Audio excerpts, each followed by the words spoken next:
I would argue the next guns are the ones that really put Walther on the map. I mean, those are great. That's where you started. But in terms of the mind of the shooter, the enthusiast, the next pistols we're going to talk about, the PP series, PPK, that is where Walther really came into its own. I admire your courage, Miss... Trench. Sylvia Trench. I admire your luck, Mr... Bond. James Bond.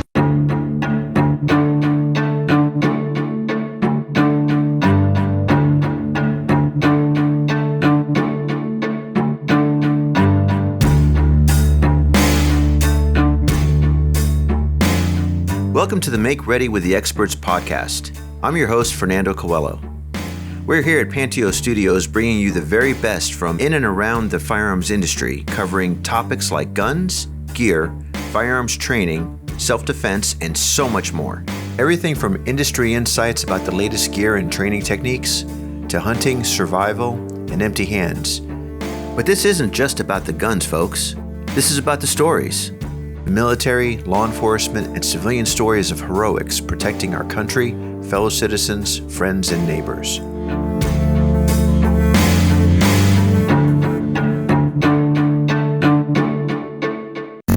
Panteo.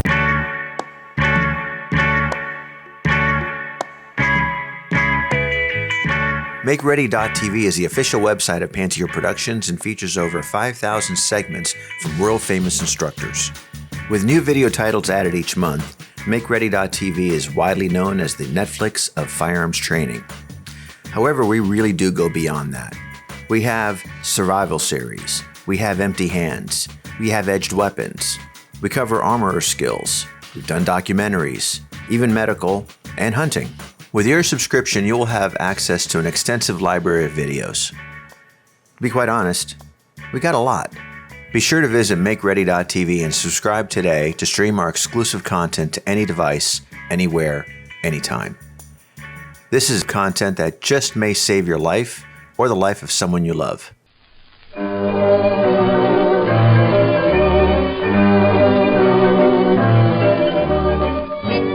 When we were filming the Walther PPQ Armorer's Bench video with Larry Vickers, we had the pleasure of being able to go to Germany, specifically to Ulm, Germany, to the factory.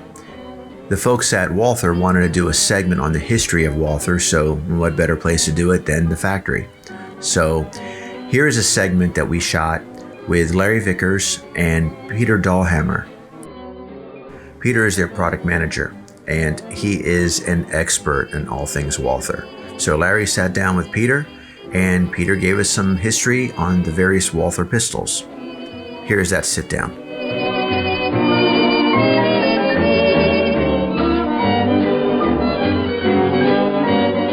I'm Larry Vickers of Vickers Tactical, and I'm here with Peter Dallhammer, and we're at the Walther factory in Ulm, Germany. Peter? Larry, thank you for coming to Germany, to our facility. We're going to take you guys through some history of this world-famous small arms company. Peter, if you don't mind, assume that the people who are watching this don't know anything about Walther. Let's kick it off. How did this company get started? Oh, it started quite early, in 1886. And I mean, you have to see 1886, that was the very early days of gunsmithing, gun making. Some people were still using muzzle loaders. And it started for us as a repair shop. And we did Schützen rifles, so competition rifles. And the founder of the company, Karl Walther, he had 5 sons. And he trained 3 of them to become rifle makers. So they did an apprentice. And part of this apprentice is also you go on a journey to meet other masters, to get more training, more experience. And one of his sons, Fritz Walther, he picked up the idea that the company needed handguns because he did 2 years with DWM, Deutsche Waffen- und Munitionsfabriken. It was the player in Germany. They manufactured machine guns. Borchardt. World War I. World War I, exactly, the copy of the Maxim machine gun. And Borchardt had designed his pistol there, a kind of old-fashioned toggle link C93 Borchardt pistol. And at the same location, Luger would re-engineer the gun, and that would be the Luger pistol that got introduced by the German army. So Fritz Walter, a 16-year-old kid, was in the center, in the middle of everything, and he saw what was going on in the industry. Like, revolvers were outdated. Everybody was moving towards handguns. Yeah. And at the same time, Browning came out with very small pistols in 32 caliber. So the idea was that Walther needed its own pistol. And he started a discussion with his father because his father was still into rifle making. And I mean, you also have to see it was a small company, 15 employees. So his son had this radical idea of designing a new handgun, and it should be a very small pistol, 25 caliber actually. So it took some time until his father was convinced, and then they started and designed the Model 1 pistol. And at this time that you're talking about right now, Walther is located in a different part of Germany. Exactly. That is almost like the center of Germany, and it's also the center of gunsmithing. Suhl and Zellamelis. It's the state of Thuringia, and this is where it all started, because at this location they found ore. Ore is needed to make steel, and they had lots of forests, so wood to bring up the heat to make ore, to make steel from ore. Yeah. We actually have a Model 1 here, right here, and you were saying something about it. At the time, it wasn't even called a Model 1. Exactly. After we came out with the Model 2, we renamed that to the Model 1, okay? And actually there was a full sequence of pistols, and the latest one was the Model 9. And of course, anyone who starts collecting our pistols wants to have the full range of Model 1 through Model 9. Now, real simple design. Very simple design. 25 caliber, 6-shot magazine, and very simple in design also when it comes to the slide, for example. It's this exposed barrel. Parallel to the barrel is the recoil spring. The sides of the slide cover that area. Heel side, mag release. Very simple. And striker fired, by the way. How many did you guys make? In what time frame was the Model 1? It started with the first prototypes about 1908, but full production did not start until 1911. And then I don't know the exact sequence because there was always a transition to the next model. So it's hard to tell. Also, other manufacturers were involved. For example, you would find our Model 3 and Model 4 pistols with different manufacturers marked on it. Irresistible. Gotta admit, when I went to the Walther factory in Germany, I was not that aware, did not have the background on the various models prior to the PPK and PPKS. Actually seeing the Model 1, the Model 2, there's the Model 3, the 4, the 5, the 6, the 7, the 8, and yes, the 9. It was actually interesting to see the way these little pistols, because they really were little, they were pocket pistols, the way they progressed ever so slightly from one to the other. And you have to keep in mind, this is during the outbreak of World War I. So while in the United States, you had John Browning working on the model 1911, you had George and Willie Walther joining the war effort in World War I, and you have Fritz Walter and his older son Carl working on the Model 1 pistol and the Model 2. Inside the White House, President Woodrow Wilson conferred with advisors, then signed the proclamation of war against Germany. The men present here are gone, but preserved on Pathé film, this moment of history remains. It's very interesting, the dynamic of how in the United States, how handguns are being developed, and at the same time, how handguns are being developed in Germany. Now, we're at the pistol that's one of my favorites, the PP and PPK. Here's Larry and Peter. I would argue the next guns are the ones that really put Walther on the map. I mean, those are great. That's where you started. But in terms of the mind of the shooter, the enthusiast, the next pistols we're going to talk about, the PP series, PPK, that is where Walther really came into its own. Exactly, and it's a big milestone. It's an interesting story because Fritz Walther and his team, they combined in this little pistol most of the technology that was available on that time, you know. It's got this exposed hammer, double action, single action trigger, so you could just see in which condition the gun was. If you would apply the safety, it would automatically decock the hammer.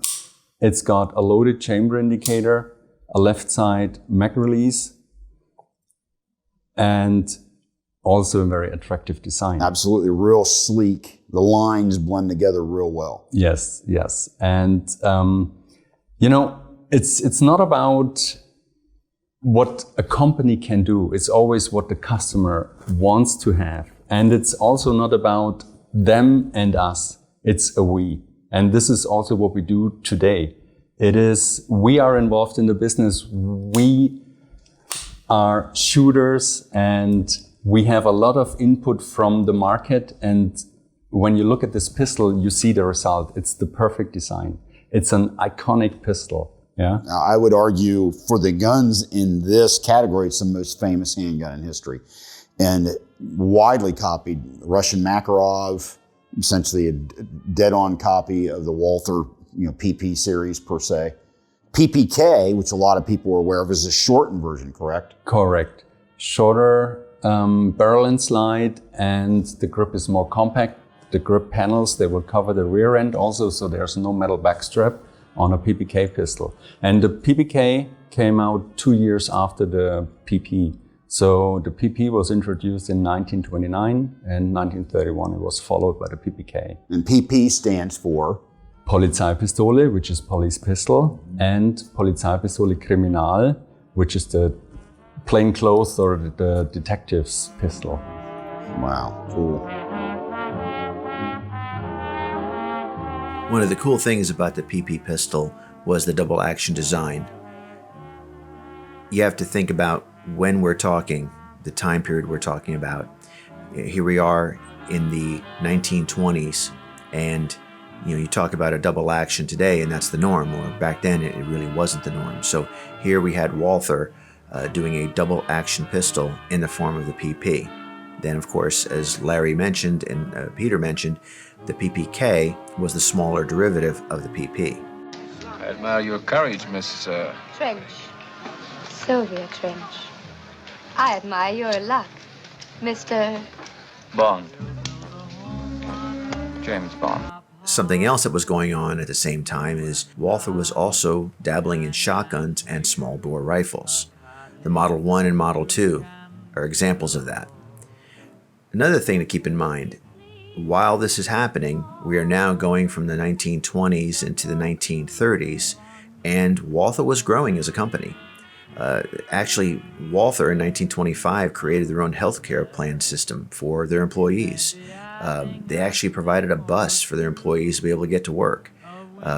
They had a pension plan. They had a parish house that was built. They even had a bowling alley set up, and a small bore rifle range was built for their employees. So it's interesting that the company, Walther itself, the company, really cared about the employees and was going out of their way to make sure they had a happy staff, which is pretty cool. Now, getting back to the pistols, my favorite, it's what you're about to hear, the P38. Here's Larry, and here's Peter. When the kids grow up and leave us, we'll sit and look at that same old view.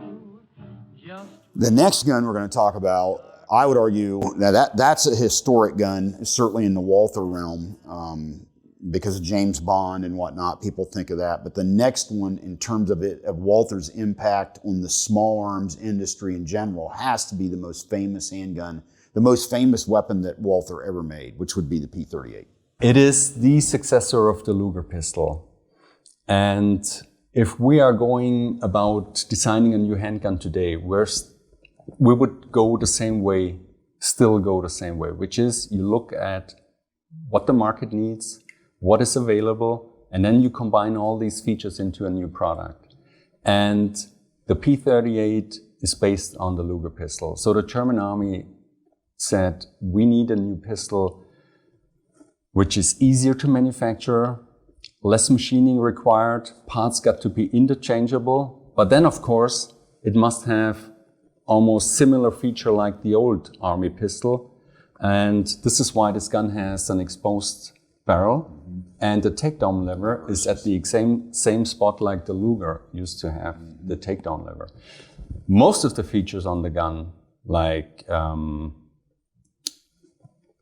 manual safety, exposed hammer, double action, single action trigger, had been out there since 1929 from our PP pistol. Yep. Exactly. So we chambered the gun in 9mm Luger. Of course, it needed to have a locked breech, which is this locking block parallel to the barrel, different design because we wanted to be as close on the Luger pistol, of course.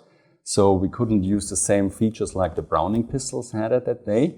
But with the exposed barrel, the gun had one huge advantage.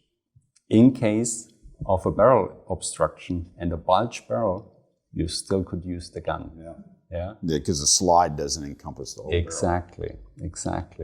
Iconic pistol, I would say the most famous handgun to come out of World War II. And in my opinion, something that all handgun enthusiasts need to have is a P38. I'm a big fan of the P38. Absolutely. Many of them. This is a major contribution. And I would say the only thing missing on this design is a double column magazine. Which of course, Beretta basically added the Browning high power magazine to the P38 and became, the 92 series M9 Beretta. So that the double action, single action service pistol that we know of started and ended with the Walther P38, because now the M9 Beretta has been replaced in the U.S. military. But when you think double action, single action service pistols, most famous in history, P38, with Walther, of course, would be the most famous name associated to it. Yeah, that started it. And if you look at it, if you would carry a 1911, you had to make the decision if you want to carry it cocked and locked, or if you would drop the hammer by thumb decocking the gun. And this gun, it was so easy. You just make it ready for duty, you decock it, put it in the holster, and that's it. If you needed it, you just pull the trigger. Yeah, great pistol, great pistol.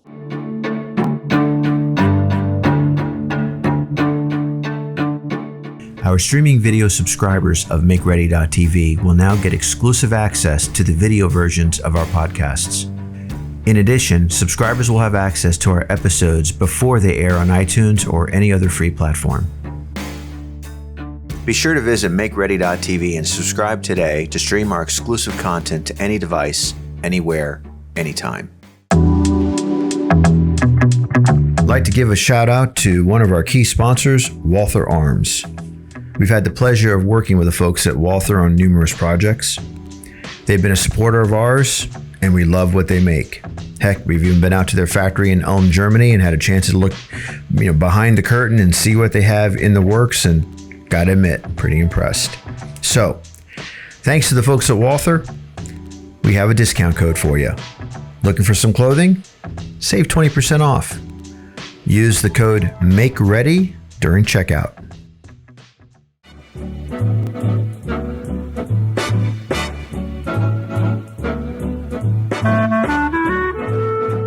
P38. Okay, a little inside story. We're sitting at the factory, at the cafeteria. Just management is sitting around. I'm sitting there with Larry, sitting there with Peter.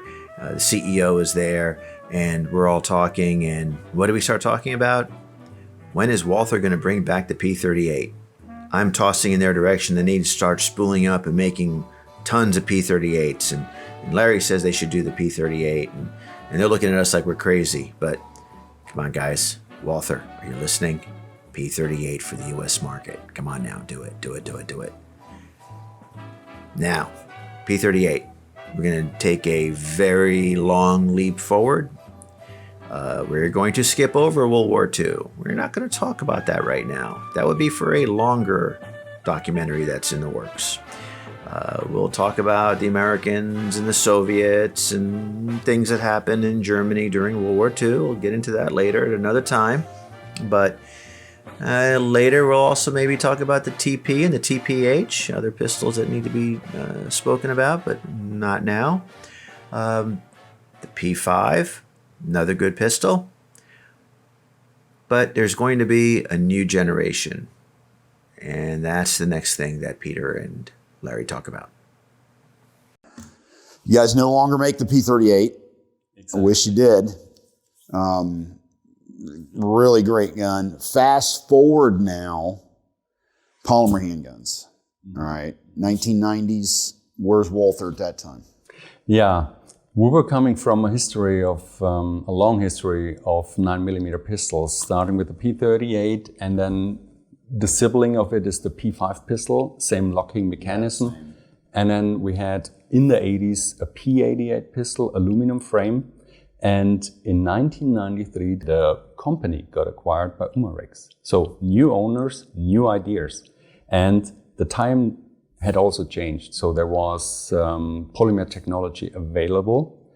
And the new owner said, we want to have a modern pistol. Here it is. The result is the P99 pistol. And for us, it's our first pistol with a polymer frame. And a lot of unique features on this gun in terms of double action, single action, striker fired, but still a double action, single action type mechanism. Exactly, and that is because of the guns we used to have, double action, single action, plus maybe it's also due to the German market with the law enforcement community. Starting from the 70s, they had double action, single action pistols. And if you change the design of a new gun too radically, they will not accept it. Nobody. The civilian market, and so is the LE market, exactly.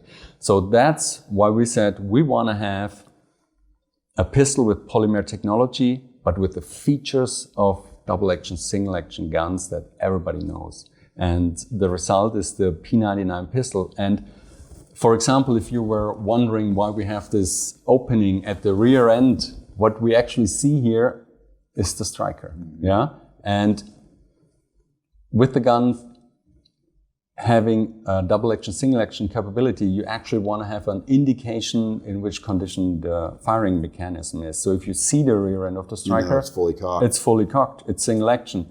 If you decock the gun, the striker falls. Right at the top. Yeah, try that. It decocks and now the striker is gone.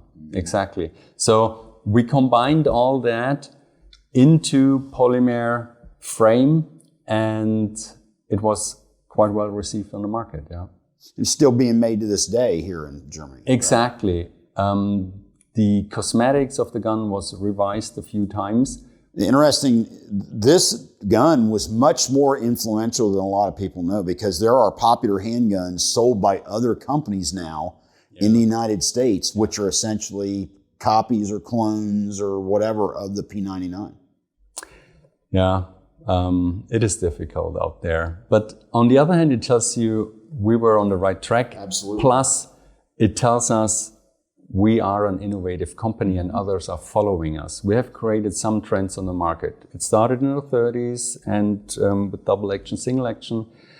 And today, of course, it's features like double action, single action in a polymer pistol, but also we created a trend of very slim concealed carry guns. That's our PPS pistol.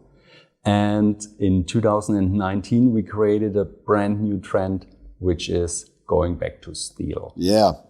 Before we get to that, we got to talk about the next step past the P99, which is a PPQ.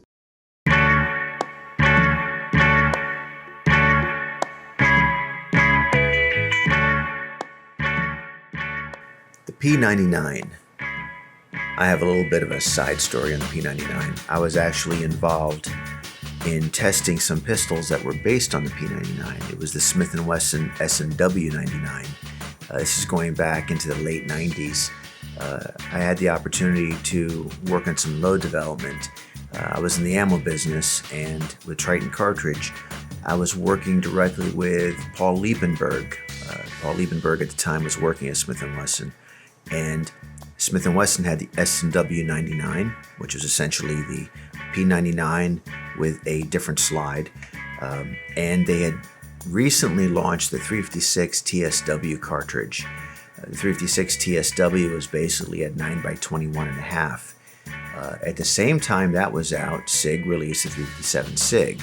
Well, that's kind of like VHS and Betamax. Well, for the millennials out there, you don't know what those are, but the VHS videotape beat out the Betamax. With a Sony Betamax and the portable Sony videotape camera, you can record what you want when you want and watch what you want when you want. It's the best.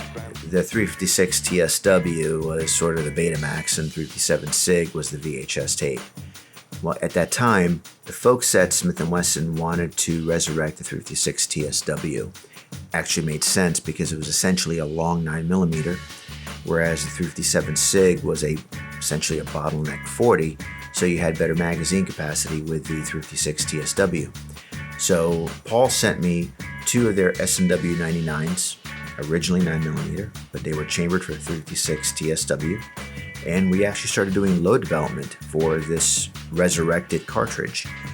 We actually had surpassed the 357 SIG ballistics with the 356 TSW in the S&W 99, and had the load development pretty much done when all of a sudden Smith & Wesson decided to lay off a shitload of people, and some of the people that were laid off were the people involved in the relaunch of the 356 TSW.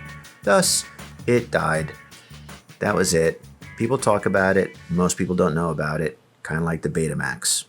Anyway, skipping forward, we have the PPQ pistol. One of my favorites. PPQ, to make a long story short, the new design with the front serrations, rear serrations, the grip texturing, the Picatinny rail with the 3 recoil cuts, that started in 2008. And the idea came when we revised the design for the German police. So that was a design for a gun with a preset trigger action. And preset means it's a hard trigger. The trigger pull is quite high, and it's a long trigger travel. And actually we fell so much in love with this new design of the gun, with the cosmetics, that we said, okay, we want to have that for the commercial market, but we need a better trigger. And that's the PPQ, Police Pistol Quick Defense. So it's a preset trigger. All the trigger does it releases the shot. It's a single action. It's single action, cocked. yes. From the first round to the last round, it's single action. And what customers say is it's the best out-of-the-box trigger on a polymer pistol. Really good trigger, very accurate, well-made, reliable gun. This gun was a winner. I mean, it's a gun that kind of flew under the radar in the United States. Exactly.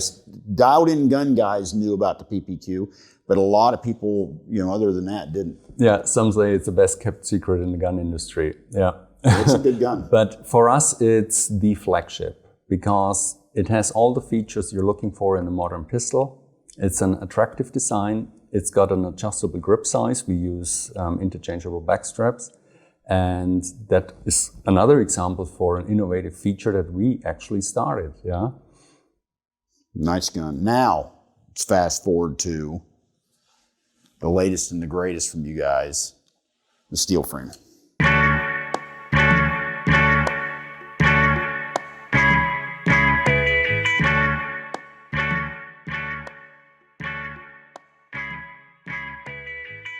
Okay, folks, I am one of the first ones to admit, I am a 1911 fan. I've been a 1911 fan since I was 18. It was my first pistol, a Colt Series 80 stainless steel 1911. That said, I've handled pretty much every polymer pistol that's out there. I know. Everyone out there owns a Glock. Everyone runs a Glock. There's a lot of Glock owners out there. If you ever try the trigger on a Glock, it's okay. If you throw some money at an aftermarket trigger on a Glock, you get a better trigger. If you handle a Walther PPQ out of the box, you got that badass trigger without having to go and spend a whole bunch of money with an aftermarket trigger company. Anyway, that said, I've had the opportunity to shoot the PPQ. I've shot the full size, the 5-inch. I've shot the smaller variation. I've shot the 45 ACP version, another favorite of mine. And I gotta admit, there's something to be said for being able to go to the rifle bay at our range and have targets at 100 and 200 yards, steel targets, and pull out a bone stock Walther PPQ 5-inch and ring steel at 100 and 200 yards. I mean, it's pretty badass. Love the trigger on that gun. Love the ergonomics of that pistol. Love the way the striker fire system works. Really, really, really cool. But anyway, enough on that. My real favorite, my continuation of the PPQ is the Q5 steel frame. That's the badass. Here it is. The story is coming from the PPQ pistol with this great trigger. We added some feature to the PPQ pistol. First step was to put on the polymer frame a 5-inch barrel and slide. Next step was we created the Q5 match. It's a slide which is exactly the same design like this slide on the steel frame. And then of course we said, okay, we are Walther. We have this huge business of competition guns. We're talking about thousands of dollars for a single shot 22 rimfire rifle. We are talking about precision triggers. And we said, we want to combine that and have a pistol out there on the market which shows what we're capable of doing. And that's the steel frame. Mm-hmm. Brand new for 2019. Exactly. And it's been very well received on the market. It's almost like the market was waiting for a steel frame pistol with modern technology, striker fired, and very good trigger. Yeah, neat gun, very soft shooting. Actually weighs a couple more ounces heavier than the 1911, which is something else. I mean, 9 mil. Yes, and we hear that a lot, reduced muzzle flip, and people just love it. The design is great, it feels great in your hand, the grip texture is great, it's aggressive. We have the push button mag release, which is a common feature, everybody loves it, everybody knows where it is exactly. A few years ago we had the pedal mag release and that was not that well received, even though I love it a lot. Yeah, because I'm a big fan of the paddle. I'm a big fan of the paddle. It's like our buddy here at Emory at Walther says it's something that the professional chooses. The paddle mag release, I'm a big fan of. It comes naturally. And funny enough, everybody calls the paddle the German mag release. Yeah. And actually the push button is a German mag release because when Colt started for the tender in the United States in the 1905-ish, they had the heel side mag release and Luger had the button. Mm-hmm. And then overnight, Colt changed to the button. Yep. So anyway. Yeah, it's been associated with the 1911 ever since. Yeah. Pretty cool gun. Cool gun, ambidextrous features on the gun, which is an important feature for today, even though most of the people are right-handed. Some just appreciate the slide stop lever being on the right and left side. And mag release is one side only, but it is reversible. So you can just remove it and install it on the opposite side. Let me add this. We added a beaver tail. Yeah, interesting feature because actually it's not hammer fired, so it's not gonna snap your hand, but it's just cool looking. Yeah, and it helps with fast draws out of the holster. Oh, okay, yeah. So your hands help with that, yeah. And people with very large hands, it does help protect from the slide. Okay, yeah. Neat gun. Now, from what I understand, you guys are planning on kind of a family of the steel frame, right? Kind of duty guns and whatnot. This was the first, but there's other plans. This is the beginning, exactly.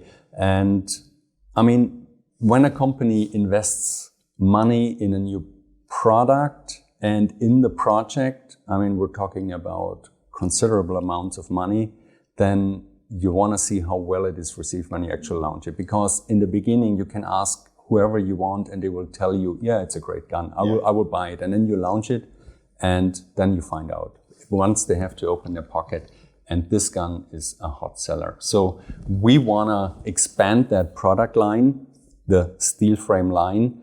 Anything is possible now because it's a frame that is milled out from a solid piece of steel. So we are flexible. We can give it any shape that we want. We can reduce the size of the beaver tail. We can expand it. We can make the frame shorter. We can just eliminate the Picatinny ray, for example, which would make it more heavy on the front end. So anything is possible right now. Also, either going towards a defense pistol or going towards IPSC shooting or practical shooting with adding some fancy features to the gun. Cool. Well, I greatly appreciate it, Peter, taking us through Walther. Hopefully a lot of people kind of got educated on some of the history of this famous company. Thank you very much, Larry. It was great. Appreciate it. Hope you enjoyed it.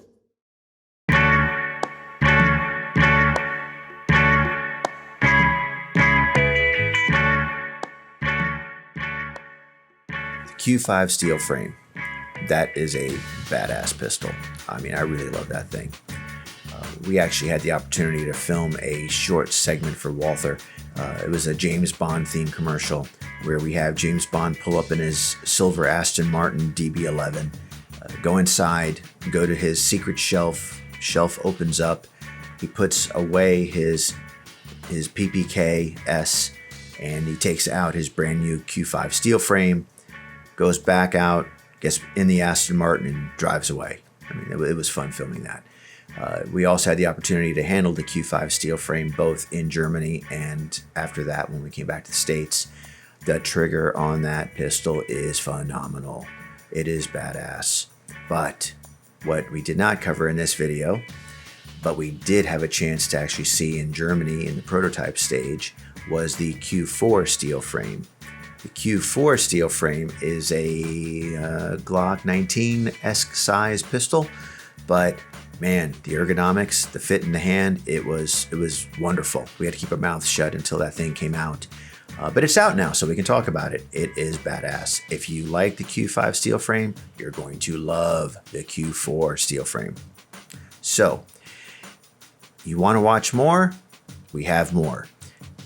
Check out MakeReady.tv. Go to our documentary section. We have a section there. We have a video there of the sit down with Peter and Larry. And go to our armorer section and you'll find our Walther PPQ Armorer's Bench video. Full length, everything you need to know about the PPQ. Some shooting drills with Larry. Really badass. So, when you get a chance, check it out.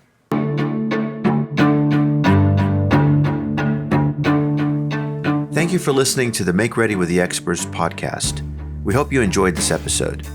Visit us at MakeReady.tv and check out our online library of training content you can't get anywhere else. If you liked this episode, please be sure to subscribe, share, and give us a review. We would appreciate your feedback.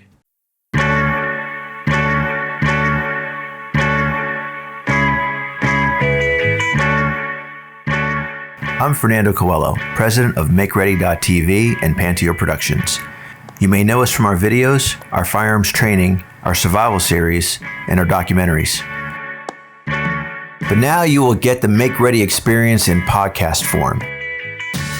We all know the movie Black Hawk Down, a film retelling the story of the soldiers who fought against all odds in Somalia in 1993. We are excited to be the only podcast having the true story from a man who lived through the battle. We will be releasing a multi-episode series based on an interview with Paul Howe, a U.S. Army Delta soldier who fought for his life.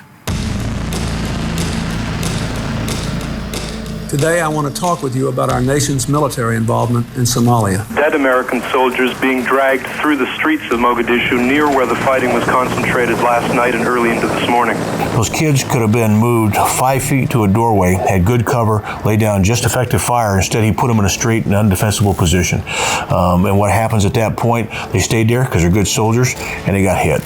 I attribute that to lack of leadership. It was a race at that point, because you have all the Somalis, the SNA, the militia, racing to get to the helicopter, and you had us racing to get to the helicopter. I'm gonna go through my rifle, go through my shotgun, go through my pistol, knife if I have to, grenades, pick up an enemy weapon, stay in the fight. Those who attack our soldiers must know they will pay a very heavy price. They can come from here, they can come from there. I thought we were gonna get overrun. I actually got to a point where I just kind of looking and saying, okay, this is it, let's draw this line in the sand. Anybody crosses that line, they die.